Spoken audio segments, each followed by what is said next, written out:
Perhaps you find yourself losing arguments you should win, missing chances you deserve. And it's not because you lack skill. It's because you don't know how the human mind actually works. Psychologists have spent years studying the patterns that make people say yes, change their minds, and show up as their best selves.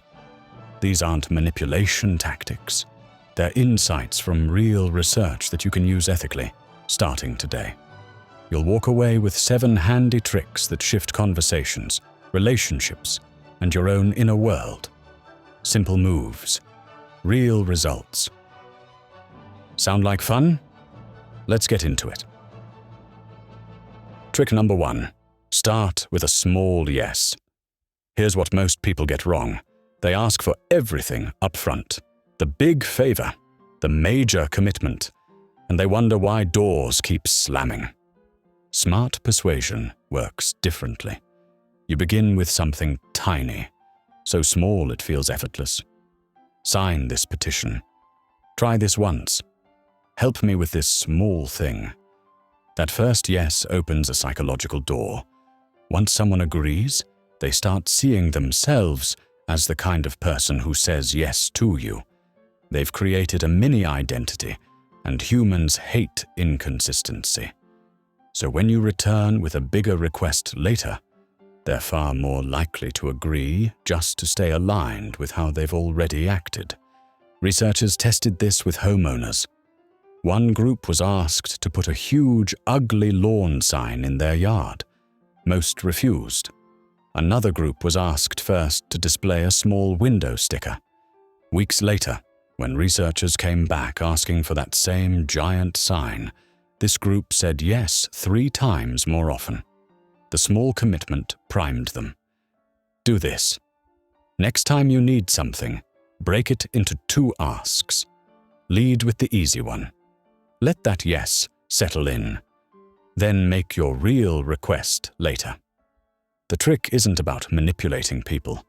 Instead, it's about building a social bridge, 1 plank at a time.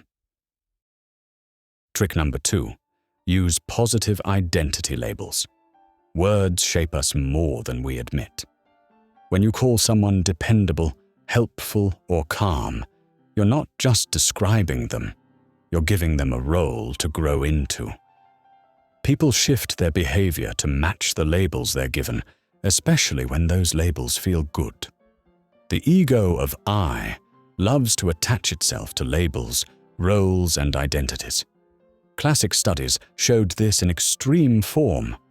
Assign someone the label guard or prisoner in a role play, and their actions changed overnight. The labels became scripts. You can use this gently in real life.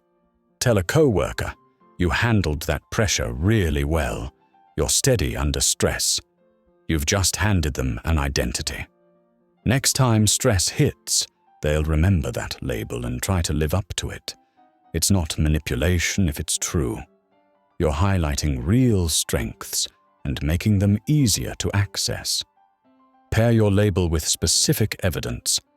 You stayed calm when the client got angry. You're a really calm person. Works better than vague praise. The more concrete, the more they believe it. And belief changes everything. However, there's a shadow side here. Labels can trap people too. So use this with care and only to reinforce what's genuinely there. Trick number 3. Fix situations, not people. When something goes wrong, we ask the wrong question. We ask, who screwed up? We point fingers. We blame character. But most behavior isn't about bad people. It's about bad conditions. Time pressure, confusing rules, misaligned incentives. The environment shapes us more than we think. If you want lasting change, stop chasing bad apples and start fixing the barrel that created them. Ask what conditions instead of who. What was unclear? What reward system pushed them that way? What norm did the group set? you'll uncover small tweaks that make good behavior the easy choice. This keeps conversations calmer, too. People drop their defenses when you're solving a system instead of attacking their personality. Here's an extra pro tip. Use we more often than I or you when problem solving with others. Usually, it's never about who they are. It's about what surrounds them. Trick number 4. Model the behavior you want to see. People copy what they see, not what they hear. You can preach fairness, patience, and respect all day. But if your tone stays sharp, if you cut people off, if you play favorites, that's the real lesson. Actions set the standard. They speak louder than words. In any group, visible behavior spreads fast. Negative examples multiply. Positive ones can too, but only if you show them consistently. Want a team that listens? Listen first, every time. Want honesty? Admit your own mistakes out loud. You're not just setting a rule, you're giving people a pattern to mirror. The key is repetition. One good example gets forgotten. 10 examples become the culture. Essentially, you're teaching without teaching. You're letting them watch and follow. Trick number 5. Try a shadow dialogue. Ever notice someone who gets under your skin for no clear reason? That reaction is information. It's pointing at something inside you, something you've pushed away or denied. Jung called it the shadow, the parts of yourself you refuse to own. The disorganized part, the needy part, the aggressive part. When you see those traits in others, you get triggered because you're trying to keep them buried in yourself. Here's the move. Notice the trigger. Name the exact trait that bothers you. Then ask which opposite quality you cling to. I'm always the organized one. I never ask for help. You've over-identified with one side and rejected the other. Now find a healthy version of that rejected trait in yourself. Everyone has it. And have a quick, curious inner conversation with it. Imagine talking to a younger version of yourself. Ask what it needs. Listen without judgment. This is practical self-regulation. You're mining your own reactions for useful signals. Pair this with journaling about what consistently bothers you. Those hot spots are maps. Follow them, and you become a more whole person. Let's move on to another trick that takes this even deeper. Trick number 6. Use dreams and journaling. Your unconscious mind talks while you sleep. Most people ignore it. Dreams surface hidden material baked in symbolic language. Unmet needs, old wounds, patterns you'd never consciously admit. Keep a simple dream log by your bed. Record what you remember. Look for childlike figures, strong symbols, repeating themes. Then ask, what might this represent? What part of me is trying to get my attention? Translate that insight into a tiny action. If you dream about being trapped, maybe you need to set a boundary this week. If you dream about a child crying, maybe there's an old hurt that needs acknowledgement.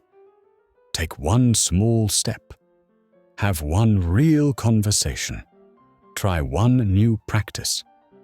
Over weeks, this record-reflect-act loop supports gradual growth.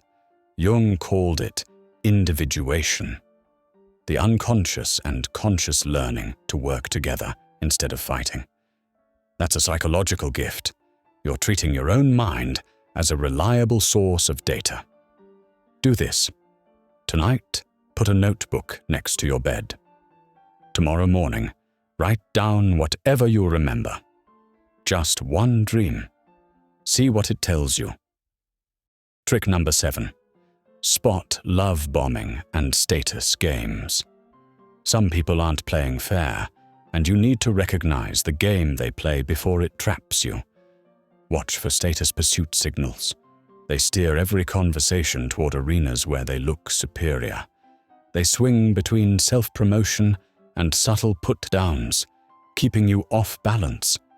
That same drive can fuel love bombing. Fast, intense attention, flattery, and boundary crossing that feels amazing at first, but isolates you and builds control. Recent research found that narcissistic individuals pursue status relentlessly, using specific tactics to maintain their self-image. Love bombing follows a predictable arc: idealization, isolation, devaluation. If you see these patterns early, you can respond calmly and protect yourself. Don't debate their motives. Don't try to fix their self-esteem. Set clear, consistent limits. Avoid emotional spikes, as that is what they feed on. Your goal is safety and clarity, not reforming them. Educate yourself on healthy relationship dynamics. Lean on supports. Respond.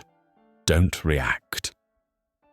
The truth is that recognizing the pattern is half the defense. Arm yourself.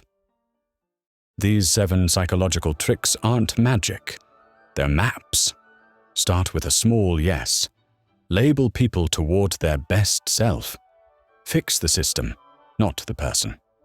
Model what you want to see. Talk to your shadow. Listen to your dreams. Spot the status games and love bombing before they trap you. You've got the patterns now. The question is whether you'll use them.